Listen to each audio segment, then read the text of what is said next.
Tamang oras ng pag-a-upload.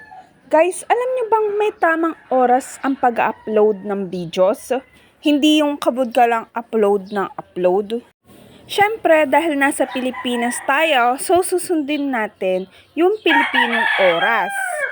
Kasi una, ang mga viewers natin, followers natin, supporters natin at friends ay Pilipino. Kaya Filipino time dapat ang susundin natin. Ito ay para sa mga nasa Pilipinas lamang.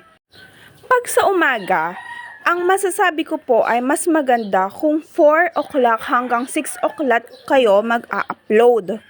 Kasi po, usually po, yun po yung gising ng mga Pilipino. Doon po yung nag-a-alarm pa lang. At syempre, pag nag-alarm tayo, anong una nating hahawakan? Syempre, cellphone, 'di ba? At yun ang una nyong gagawin. Pagka nag-alarm kayo, mag-upload na kayo, 'di ba? Para sure na dadami agad engagement nyo. And sa tanghali naman po, masasuggest ko sa inyo is 12 o'clock hanggang 2 o'clock. Kasi yun po ang karamihang break time ng mga Pinoy.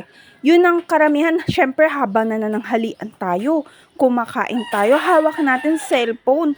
Andyan na yung mga pindot ng pindot.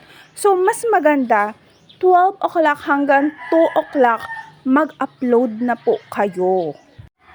At sa gabi po, suggest ko sa inyo 6 ng gabi hanggang 10 ng gabi. Mas maraming oras sa gabi ang nagse-cellphone.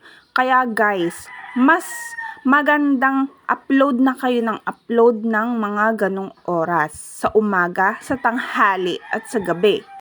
Ayan guys, alam nyo na kung anong oras ngayon kayo mag-upload. At dahil active ba mga Pinoy, ayan ang oras ninyong dapat mag-upload. So yun lang guys, and thank you. Follow and share.